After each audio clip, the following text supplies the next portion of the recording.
Hello students, मैं हूं Aditi Dravid from empower education. और आज हम आपके लिए एक नया वीडियो लेकर आए हैं जिसका टॉपिक है चित्र वर्णन। तो 9th या 10th में आपको संस्कृत के पेपर में चित्र वर्णन का एक क्वेश्चन रहता है 5 मार्क का, जिसमें एक चित्र रहता है और मंजूषा दी गई होती है। तो उसके आधार पर हमें 5 वाक्य लिखने होते हैं। तो वो कैसे लिखें इसके ऊपर आज हम चर्चा करने वाले हैं और कुछ दो चित्रों का वर्णन भी हम करने वाले हैं। तो आइए बढ़ते हैं हमारे इस टॉपिक की तरफ जो है चित्र वर्णन। तो चित्र वर्णन में ध्यान देने योग्य जो पॉइंट्स है वो हम पहले देखते हैं। दिए गए चित्र को भली भांति देख लेना चाहिए, जिससे चित्र में स्थित प्रत्येक बिंदु ठीक ठीक समझ में आ जाए। यानी कि चित्र में एक पहली बात तो ये है कि चित्र में टॉपिक कौन सा है, किस विषय का चित्र है और मंजूषा क्या है, ये हमें ठीक ठीक से देख लेना चाहिए कि हमें कौन से विषय का वर्णन करना है, चित्र में क्या क्या हमें दिख रहा है, कौन सी व्यक्ति है, कौन मतलब और कोई कुछ वस्तुएं हैं, ये सब हमें ठीक ठीक तरह देख लेना चाहिए और तय करना चाहिए कि हमें क्या क्या उसके ऊपर लिखना है। फिर आगे का पॉइंट है, चित्र के साथ दी गई शब्द सूची को भी ध्यानपूर्वक पढ़ना चाहिए और चित्र के वर्णन से मिलान करना चाहिए। रोचकता का भी ध्यान हमें रखना है, यानी चित्र कौन सा है और मंजूषा जो है शब्द सूची, तो उसमें शब्द कौन से हैं, उसमें दिए गए क्रियापद कौन से हैं, तो वो मैच करते हैं या नहीं, उसे चित्र से वो शब्द जो है वो मेल करते हैं या नहीं। फिर चित्र में जो हमें वस्तुएं, जो व्यक्ति दिख रहे हैं, उसके लिए हमें शब्द कौन से दिए गए हैं। उसके बाद शब्द के कुछ विशेषण है क्या उसमें, ये भी हमें ठीक तरह से देख लेना चाहिए। यानी कि चित्र हम पहले पूरा देखेंगे, उसकी जो मंजूषा है वो एक बार 2 बार हमें पढ़नी चाहिए। फिर उसके वो जो शब्द है उसका अर्थ क्या है, ये भी हमें पता होना चाहिए। यानी कि हमारी वोकैबुलरी भी उतनी अच्छी होनी चाहिए कि वो मंजूषा में जो शब्द हमें दिए गए हैं उसका अर्थ भी हमें पता होना चाहिए। उसके बाद वाक्य लिखते समय सरल व शुद्ध भाषा का प्रयोग करना चाहिए। यानी कि हम जो वाक्य लिखने वाले हैं वो सीधे सीधे होने चाहिए, बहुत कॉम्प्लिकेटेड वाक्य हम नहीं लिखेंगे। सिंपल जो सीधे सरल वाक्य है वही हम लिखेंगे। लिखते समय भाषा शुद्ध भाषा होनी चाहिए, शुद्ध भाषा का प्रयोग करना चाहिए। इसका मतलब व्याकरण जो हम उस वाक्य में लिखेंगे वो शुद्ध ही होना चाहिए, नहीं तो हमारा जो वाक्य है, जो शब्द है, वो व्याकरण दृष्टया गलत हो सकता है। इसीलिए वाक्य जब हम लिखेंगे तो शुद्ध भाषा का ही प्रयोग हमें करना है, उसका व्याकरण सही लिखना है। ये लिखते समय उपपद विभक्ति जो है, तो उपपद विभक्ति के जो नियम हैं वो हमें पूरे पता होने चाहिए। यानी कि उपपद विभक्ति यानी जो अव्यय, कुछ अव्यय ऐसे होते हैं या फिर कुछ धातु ऐसे होते हैं जिन्हें कुछ स्पेसिफिक विभक्ति हमें यूज करनी पड़ती है, तो वो हमें पता होनी चाहिए, वो हमें लर्न करनी है, याद रखनी है, तो ही हमारा वाक्य व्याकरण के हिसाब से सही होगा। इसीलिए जो हम वाक्य लिखेंगे वो शुद्ध लिखेंगे और छोटे छोटे सीधे वाक्य लिखेंगे। एक बात यहाँ पर मैं बताना चाहूँगी कि हम जो चित्र वर्णन करने वाले हैं वो हमें वर्तमान काल यानी कि लट लकार में ही लिखने हैं, क्योंकि हम जो चित्र का वर्णन करेंगे वो प्रेजेंट टेंस में ही करेंगे। इसीलिए हमें जो वाक्य लिखने हैं उसके लिए हमें लट लकार का ही प्रयोग करना चाहिए। फिर उस आगे उसके बाद है, एक प्रकार का ही भाव अथवा विचार प्रस्तुत करना चाहिए। भूमिका अथवा उपसंहार कभी भी नहीं लिखना चाहिए। यानी कि कुछ प्रस्तावना होती है या कुछ उपसंहार, जो टॉपिक हमें चित्र में दिख रहा है, तो उसके लिए हमें प्रस्तावना नहीं लिखनी है, उपसंहार भी नहीं लिखना है। हमें सीधा सीधा वर्णन शुरू कर देना चाहिए तुरंत। जो टॉपिक दिया गया है उसमें क्या भाव है, उसमें क्या विषय है, वही हमें लिखना है। यानी कि उस विचार से दूर हमें नहीं जाना है, वही विचार हमें लिखना है, वही विचार वर्णन करना है। फिर आगे का पॉइंट है, वाक्य सरल, लघु तथा एक दूसरे से संबंधित होने चाहिए। जो भी हम पांचों वाक्य लिखेंगे, 5 ही वाक्य लिखने हैं, 5 से ज़्यादा वाक्य हमें नहीं लिखने हैं। तो जो हम वाक्य लिखेंगे तो वो सरल सीधे लिखने चाहिए, ये तो पहले बताया। फिर लघु तथा एक दूसरे से संबंधित होने चाहिए। जो विषय हमें दिया गया है तो उसी के विषय पर हमें वाक्य लिखना है, उससे अलग कोई दूसरा विषय हमें उसमें नहीं लाना है। फिर छोटे वाक्य लिखने हैं, यानी कि 3, 4, ज़्यादा से ज़्यादा 5 शब्दों का एक वाक्य लिखना है। ज़्यादा बड़ा वाक्य भी नहीं लिखना है और ज़्यादा छोटा दो शब्दों का एक वाक्य ऐसा भी नहीं लिखना है। थोड़ा लघु यानी कि 4 या 5 शब्दों का एक वाक्य हमें लिखना है। ऐसे 5 वाक्य हम लिखेंगे। फिर आगे देखते हैं, मंजूषा में दिए गए शब्दों में आवश्यकतानुसार लिंग, वचन, पुरुष, विभक्ति आदि में परिवर्तन किया जा सकता है। यानी कि जो मंजूषा दी है हमें उसी में से शब्द चुनने हैं, लेकिन अगर हम 2 बार किसी शब्द का प्रयोग करेंगे तो भी चलेगा, या फिर उसमें कुछ परिवर्तन करेंगे तो भी कोई प्रॉब्लम नहीं होता है उसमें। यानी कि अगर हमें वचन बदलना है, एक वचन की जगह हमें बहुवचन लिखना है तो भी हम कर सकते हैं। पुरुष बदलना है, यानी कि उत्तम पुरुष से मध्यम पुरुष या फिर प्रथम पुरुष, ये भी हम प्रयोग कर सकते हैं। यानी कि मंजूषा में जो भी शब्द दिए गए हैं उसमें हम परिवर्तन कर सकते हैं चित्र के हिसाब से। अगर मंजूषा में शब्द नहीं है लेकिन हमें वो शब्द यूज करना है तो भी हम कर सकते हैं। ज़्यादा नहीं, 1-2 बार हम ऐसा कर सकते हैं कि अगर मंजूषा में वो शब्द नहीं है फिर भी हमें यूज करना है तो हम कर सकते हैं, लेकिन उसके लिए व्याकरण का सही प्रयोग करना चाहिए। तो फिर ऐसा मंजूषा के शब्दों का भी हम आवश्यकतानुसार उसमें परिवर्तन कर सकते हैं। फिर आगे का पॉइंट है, जो भी विषय है उसे तुरंत शुरू कर देना चाहिए। यानी कि उसके पहले प्रस्तावना या फिर उसके बाद कुछ उसकी इंफॉर्मेशन ऐसी लिखने की कोई भी ज़रूरत नहीं है। जो भी विषय चित्र में दिया है उस विषय को हम तुरंत शुरू कर देना चाहिए।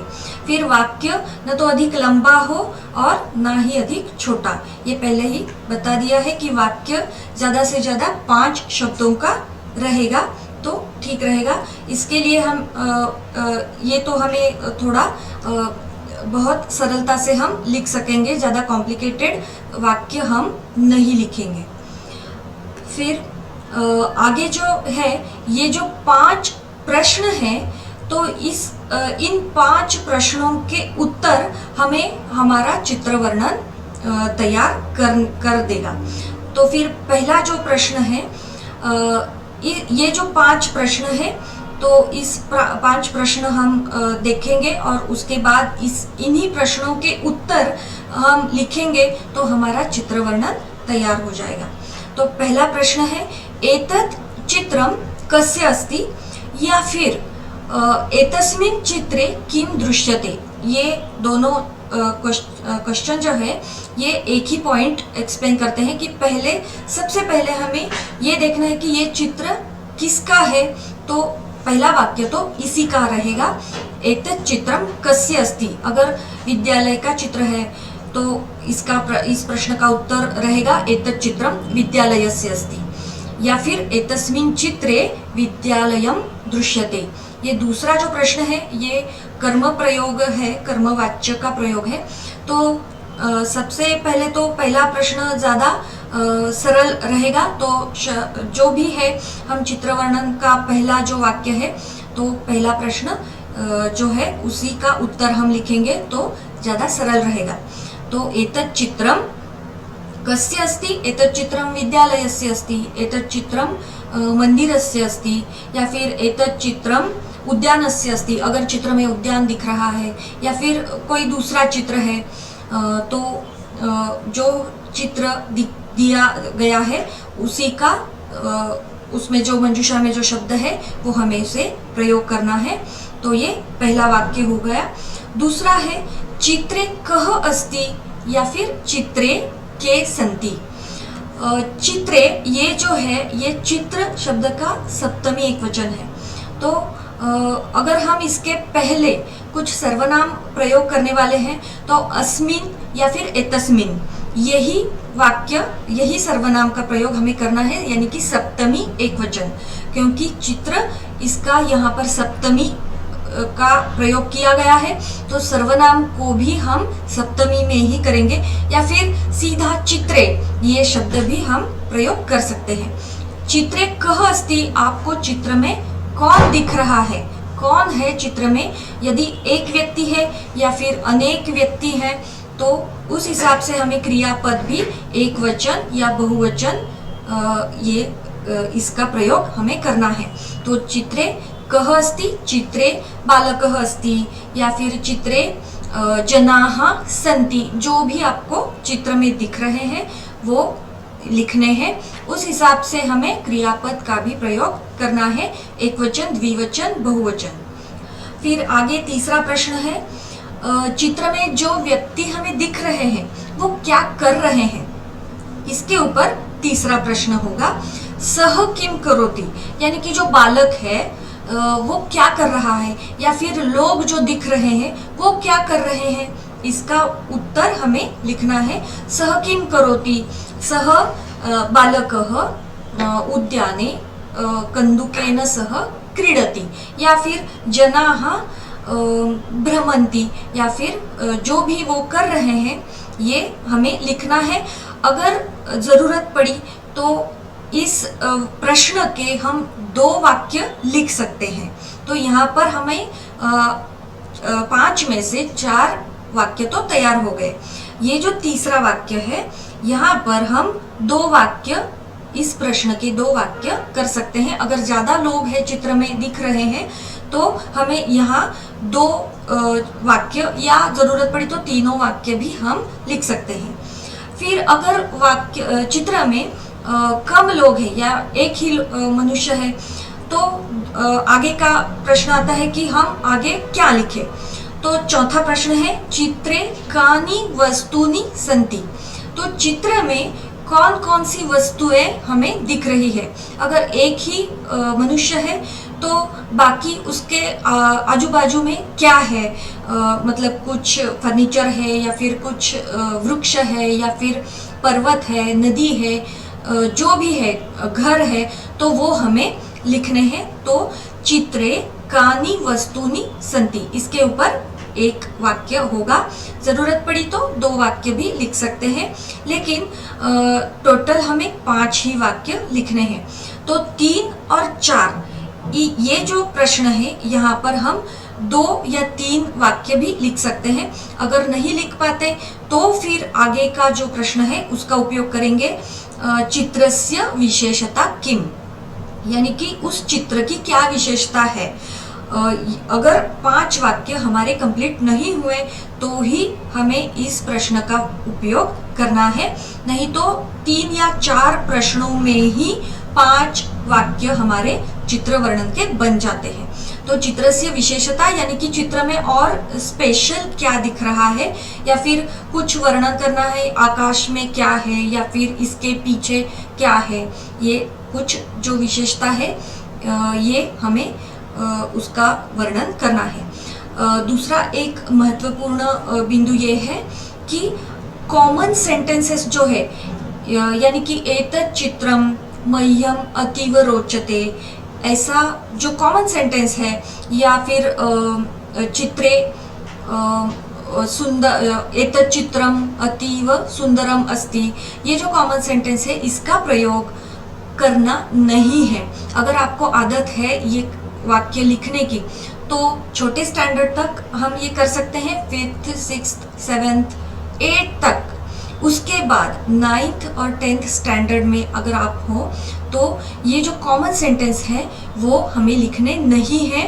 ये जो कॉमन सेंटेंस होते हैं तो छोटे स्टैंडर्ड के लिए ठीक है, लेकिन 9th और 10th स्टैंडर्ड के लिए ये कॉमन सेंटेंस हम नहीं लिखेंगे। तो ये जो 5 क्वेश्चन हमने देखे उसी के हिसाब से हम चित्र वर्णन अब करने जा रहे हैं। तो अब हम देखते हैं पहला चित्र कौन सा है। तो ठीक से इस चित्र को देखिए, उसके बाद जो मंजूषा दी है वो हम ठीक ठीक पढ़ेंगे। यहाँ पर कौन कौन से शब्द है वो हम देखते हैं। उद्याने, भ्रमंती, बालिके, यहाँ बालिके बालिका शब्द का द्विवचन है, तो यहाँ 2 बालिकाएं दिख रही हैं तो ये द्विवचन करके ही दिया है। फिर बालकौ, 2 बालक दिख रहे हैं तो यहाँ पर भी द्विवचन है। वृक्षाहा, चित्र में बहुत से वृक्ष दिख रहे हैं तो बहुवचन है यहाँ पर। सर्वत्र, ये कॉमन एक अव्यय दिया है। सरोवरः, पीछे सरोवर दिख रहा है। सरोवर में क्या है तो बकौ, 2 जो हंस है वो हमें दिख रहे हैं। कमलानी, कमल जो है कमल के फूल दिख रहे हैं। आम्रफलानी, वृक्ष के ऊपर आम्रफल दिख रहे हैं। तरंती, संति ये बहुवचन की क्रियापद है। भ्रमंती ये भी बहुवचन का क्रियापद है। मात्रा सह, तो यहाँ पर जो है इस शब्द में उपपद विभक्ति का प्रयोग किया है। सह ये जो अव्यय है इसके लिए तृतीया की अपेक्षा होती है, तो मात्रा मातृ शब्द का तृतीया एकवचन है। माँ के साथ, तो इसका हम वाक्य में प्रयोग कर सकते हैं। मेघाहा, खगाहा, आकाशे और पश्यति, ये एक और क्रियापद एक वचन में है। तो यहाँ पर हम जो भी क्रियापद है हमारे हिसाब से हम उसे थोड़ा उसमें परिवर्तन भी कर सकते हैं। तो अब चित्र वर्णन देखते हैं। पहला प्रश्न है एतत् चित्रम कस्य अस्ति। तो ये जो चित्र है ये उद्यान का चित्र है। तो देखते हैं, पहला प्रश्न का उत्तर है एतत् चित्रम उद्यानस्य अस्ति।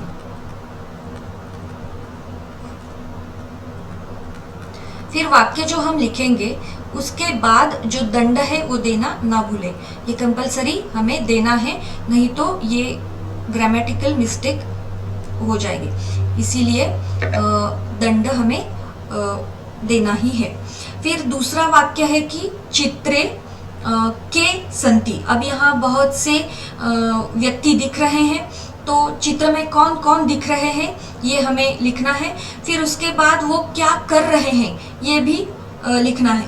तो यहाँ पर हमें भ्रमंती ये जो क्रियापद दिया है तो दोनों प्रश्न हम एक वाक्य में लिख सकते हैं, यानी कि चित्रे के संति ते के कुर्वन्ति।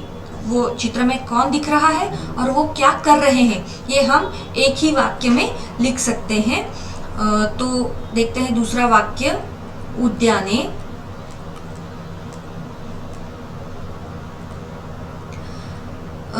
दो बालिका हैं और 2 बालक हैं, तो वो जो हमें शब्द दिए हैं उद्याने बालिके बालकौ संति, ऐसा भी लिख सकते हैं, लेकिन हम वो क्या कर रहे हैं ये भी हम लिखने वाले हैं। तो उद्याने बालिके बालकौ मात्रा सह भ्रमंती, वो क्या कर रहे हैं ये भी हमने 2 प्रश्नों का एक ही वाक्य में उत्तर लिख लिया है।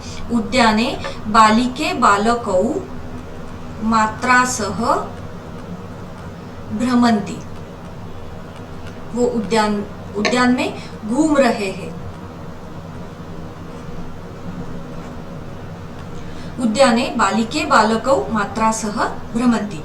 फिर तीसरा प्रश्न है, या फिर एक इसमें और एक हम वाक्य उसमें लिख सकते हैं, सह किम करोति, एक जो बालक है वो ऊपर की ओर देख रहा है, तो पश्यति इस क्रियापद का प्रयोग हम करेंगे। एकः बालकः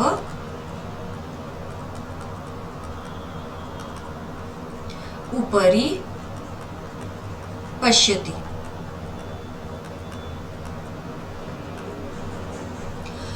फिर आगे का जो प्रश्न है, चित्रे कानि वस्तूनि सन्ति। अब यहाँ पर वस्तु यानी कि जो निसर्ग का हमें दृश्य दिख रहा है, वृक्ष है, सरोवर है, जो हमें मंजूषा में शब्द है वो भी हम इसका उपयोग करेंगे। तो यहाँ पर जो सरोवर है इसके लिए हम कुछ और अलग शब्द भी यूज कर सकते हैं, जो मंजूषा में शब्द नहीं है फिर भी हम उसका सही तरीके से प्रयोग कर सकते हैं।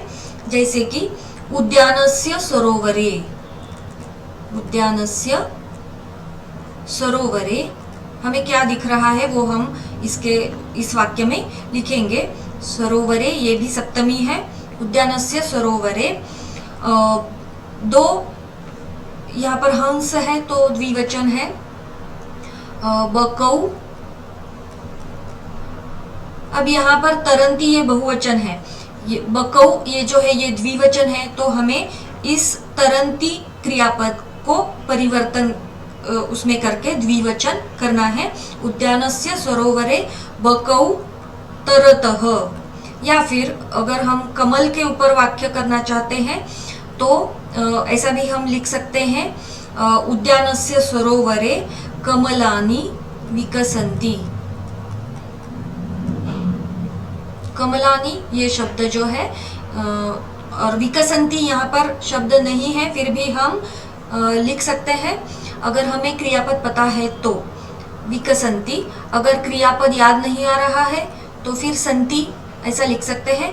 उद्यानस्य सरोवरे कमलानि सन्ति या फिर वर्तन्ते, ऐसा भी हम क्रियापद, कुछ क्रियापद हम याद ही करेंगे चित्र वर्णन के प्रश्न के लिए। तो ये चौथा वाक्य बन गया, उद्यानस्य सरोवरे बकौ तरतः, या फिर उद्यानस्य सरोवरे कमलानि विकसन्ति, कमलानि सन्ति, जो भी है। फिर जो और कुछ दिख रहा है चित्र में और मंजूषा में भी हम जो शब्द हमें दिए गए हैं तो उसका हम प्रयोग करेंगे। पांचवा जो है वाक्य वो है आकाशे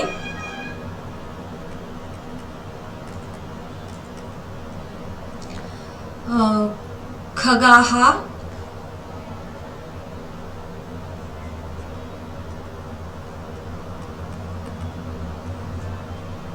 सन्ति, या फिर मेघाः सन्ति। इनमें से कौन सा भी एक वाक्य हम लिखेंगे। या फिर वृक्ष जो दिख रहे हैं, आम्रफलानी, ये भी हम प्रयोग कर सकते हैं, लेकिन हमें लिमिटेशन है कि हम 5 ही वाक्य लिखें, ज़्यादा वाक्य लिखने की ज़रूरत नहीं है। 5 से ज़्यादा वाक्य हम नहीं लिखेंगे। तो अगर ये नहीं लिखना है तो फिर उद्याने नैकाः वृक्षाः सन्ति, या फिर आम्रवृक्षाः, ऐसा भी हम लिख सकते हैं, वृक्षाः सन्ति। ठीक है, तो ये हुआ पहला चित्र वर्णन। ये 5 वाक्य हमने लिखे हैं। अगर ये सब तो हम इसमें कवर नहीं कर सकते हैं, जो भी हमें ज़्यादा मतलब जो ज़्यादा परफेक्ट है वो ही 5 वाक्य हम लिखेंगे। जिस वाक्य के बारे में हम श्योर है कि है ये वाक्य सही है तो ही हम ये वाक्य लिखेंगे। फिर ये पहला चित्र वर्णन हुआ, उसके बाद हम दूसरा एक उदाहरण देखते हैं, दूसरा चित्र वर्णन।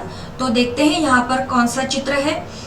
एक गांव का चित्र है, 2 बालक पतंग उड़ा रहे हैं, एक शकटयान जो है बुलक कार्ट वो दिख रही है, कुछ घर है, वृक्ष है और यहाँ पर 2 बुलक्स भी दिख रहे हैं। तो पहले तो ये चित्र किसका है? पहला प्रश्न है एतत् चित्रम कस्य अस्ति?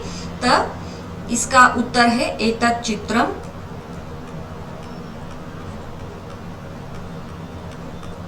ग्रामस्य अस्ति। ये गांव का चित्र है, ग्रामस्य अस्ति। फिर इसके बाद दंड देना है। चित्रे के सन्ति, चित्र में कौन कौन हमें दिख रहे हैं? तो ये 2 बालक दिख रहे हैं। तो चित्रे या फिर एतस्मिन् चित्रे या फिर अस्मिन् चित्रे द्वौ बालकौ स्तः, 2 बालक दिख रहे हैं। ते के कुर्वन्ति या फिर सह किम करोति, तो वो बालक क्या कर रहे हैं? इसका उत्तर है तौ बालकौ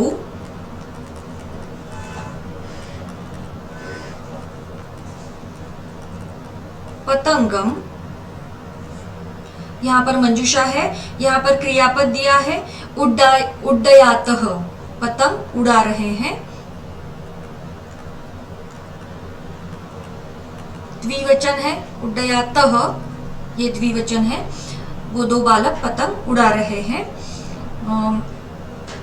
फिर जो शाकटिकः यानी कि जो वो कार्ट है वो चला रहा है, शकटयाने बुलक कार्ट।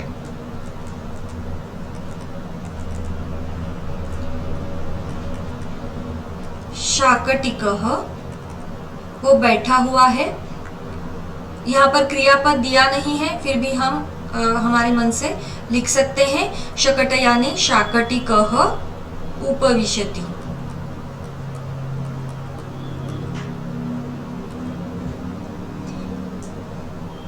फिर जो वर्णन है कानि वस्तूनि सन्ति, वस्तूनि इसके चित्र में और कुछ क्या दिख रहा है, और कुछ कौन सी वस्तुएं या फिर कौन से ऑब्जेक्ट हमें दिख रहे हैं।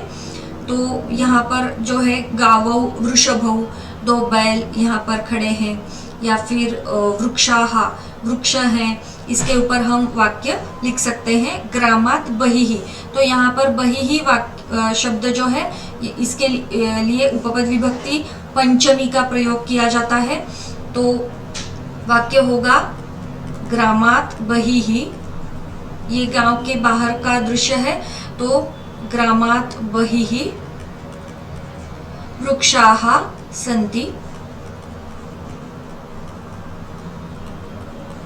या फिर इसके अलावा हम ये भी लिख सकते हैं कि वृक्षस्य अधः, ये शब्द मंजूषा में नहीं है, लेकिन हम कुछ शब्द हम हमारे मन से यूज कर सकते हैं। वृक्षस्य अधः द्वौ वृषभौ, यहाँ पर 2 वृषभ दिख रहे हैं, तो हम वो लिख सकते हैं द्वौ वृषभौ स्तः। ये द्विवचन है, इसलिए हमें ये क्रियापद भी द्विवचन का ही उसका उपयोग करना है। तो यहाँ पर भी ये 5 वाक्य दूसरे चित्र के जो है ये भी हमने लिख लिए हैं। तो चित्र वर्णन का जो ये प्रश्न है 5 मार्क का रहता है। तो अगर हम सही वाक्य, व्याकरण दृष्टया सही वाक्य लिखेंगे तो हमें इसमें पूरे मार्क्स मिल सकते हैं। तो इसके लिए हमें प्रैक्टिस भी बहुत करनी है। तो आशा है आपको ये वीडियो पसंद आया हो। अगर आपको ये वीडियो पसंद आया हो तो इसे लाइक और शेयर ज़रूर कीजिए, और ये टॉपिक समझ में आया हो और ऐसे और भी वीडियोस आपको चाहिए हो तो हमारे चैनल को आप ज़रूर सब्सक्राइब कीजिए। धन्यवाद।